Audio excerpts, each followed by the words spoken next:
Let's bring in right now Democratic Senator Richard Blumenthal of Connecticut. He's a member of the Armed Services, Homeland Security, and Judiciary Committees. Senator, we have a very important story to talk to that you're at the center of. But before we get to that, another story you're obviously very involved with and in your committee work, what's happening in the Middle East right now, chaos out of the Strait. But regardless of whether the Iranians are telling the truth, whether it was a battleship or a U.S. ship or a tanker struck, obviously the impact is going to be felt not only in global markets, but more importantly, by working Americans in Connecticut, Pennsylvania, and across America.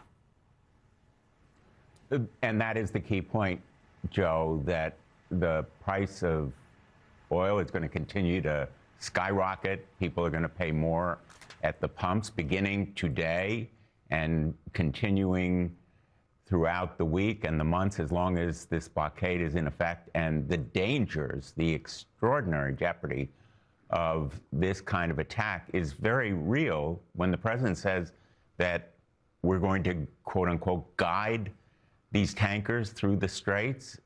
It can't be done without some kind of military escort, which opens our warships to the kind of attack that has been reported by the Iranian press.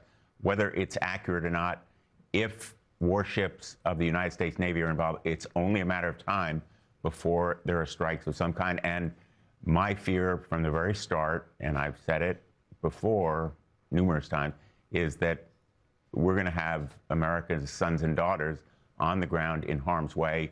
And obviously that military option is very much on the table, as has been publicly reported and certainly in other kinds of settings has been made clear to us as members of Congress. So we, of course, will continue to follow developments out of the Middle East. Again, unconfirmed reports that a U.S. warship was fired upon and struck by Iranian missiles.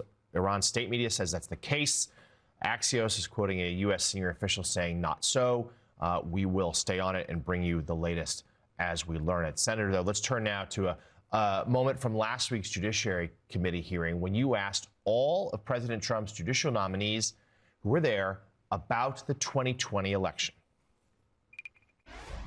Who won the 2020 election? Senator, I wanted to be mindful of the canons here. I know this question has come up many times in these hearings, and it's become an issue of significant political dispute and debate. So with that, I'd say that that President Biden was certified the winner of the 2020 election. So you're unwilling to say he won the election. How about you, Mr. Roberts? I'm sorry, Senator. I'm sorry, Mr. Jones. I apologize, Senator. I have the same answer as my colleague, Senator.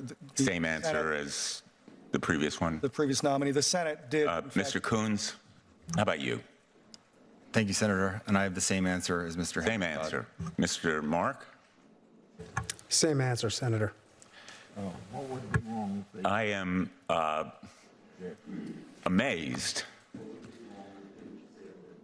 and really appalled that nominees for a lifetime appointment to the federal bench are unwilling to respond on an issue of fact. And I'm not going to try to get an answer out of you because clearly you've been rehearsed to provide a stock answer, which I think really reflects not only on your honesty, but really on your fitness to be a federal judge. And let's recall, of course, it was at a different hearing a short time ago where Kevin Warsh, the President Trump's nominee to be Fed chair, gave a similar answer about the 2020 election when asked by Senator Warren who won it. And Senator Blumenthal, I mean, but you make a key point there. These are lifetime appointments. These are judiciary. This will be judges. The very model of impartiality, the very model of allegedly a fact-based profession, and they can't answer a simple question, which we will. Joe Biden won the 2020 election. It was not Donald Trump. He lost. Tell us how concerned this makes you. Well, first of all, begin with the fact that not only are federal judges appointed for life, and supposed to be impartial and fair. They're also supposed to be supremely independent. And what these answers demonstrated to me was a fear of Donald Trump that would absolutely indicate their lack of independence. And we tend to forget, amidst all of the chaos and confusion in the Trump administration, what he is doing to the federal judiciary, which is really a bulwark for our freedom. It's proved to be a kind of firewall, not always, but at least at the district court level, a guarantee of certain rights and liberties. And here we have a whole generation of federal judges without that sense of independence and impartiality. For most people, the federal district judge sitting in their state, whether it's Tennessee or Connecticut, is the face and voice of justice. And not only would they refuse to say that Joe Biden won the election, they had this rehearsed answer, which they all repeated. And by the way, this hearing was only the latest of several. When I've asked that question, they all have the same answer about Joe Biden being certified. But they also wouldn't answer the question of whether there was an attack on the Capitol on January 6th, which in some ways was even more outrageous and stomach-churning because clearly the Capitol was attacked, and to fail to acknowledge it seemed to me the height of absurd irresponsibility. Yeah, no doubt about it. Jonathan, I'm looking at an account that appears to be verified, social media account for CENTCOM, U.S. Central Command, saying this. Iranian state media claims that Iran's Islamic Revolutionary Guard Corps hit a U.S. warship with 2 missiles.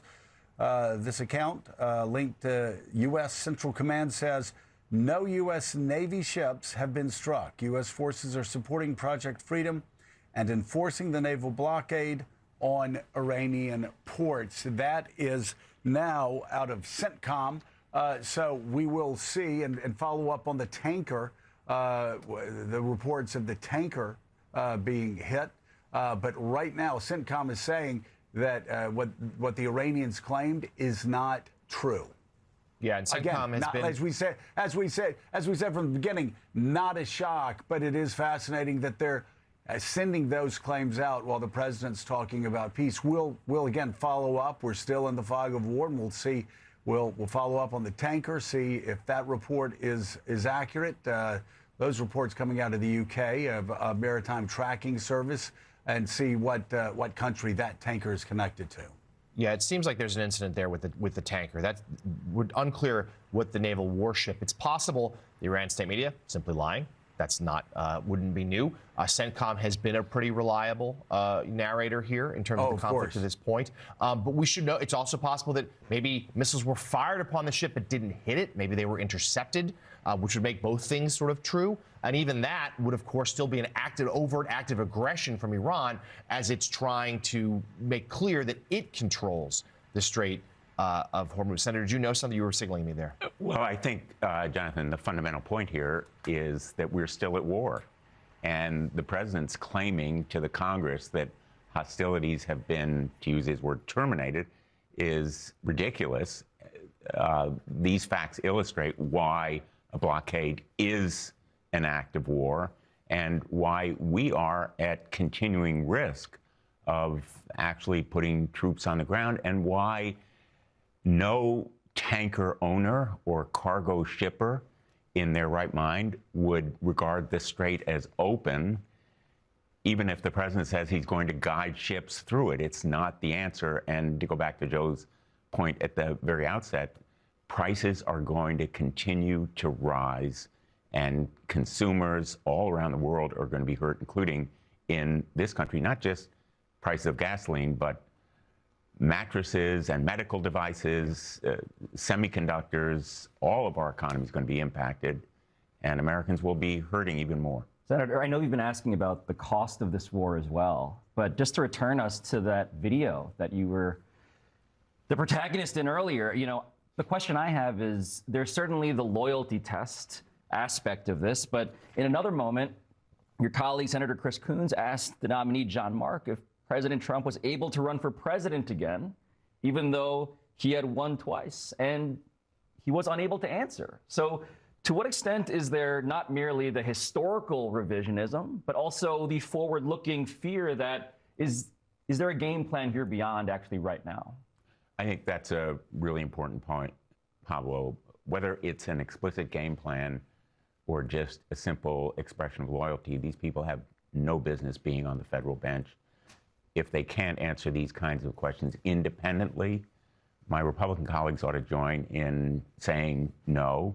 And frankly, there was a moment when Senator Grassley, Chuck Grassley, the chairman of the committee, turned to one of his staff.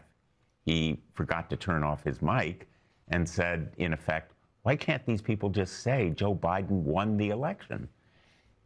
And it's because of the vengeance and vanity of Donald Trump. And maybe there is some kind of game plan here, but I think they have been just rehearsed to give that stock answer. And I think it makes them look pathetic and ridiculous in front of their own family to be put on the spot and fail to show some independence. And we recently saw, of course, Kevin Walsh as well, the nominee for the Fed chair, give a very similar, what sounded like rehearsed answer on the fact that this had been a certified election rather than that Joe Biden had actually won it. Democratic Senator Richard Blumenthal of Connecticut, thank you so much for joining us this Monday morning. Thank you.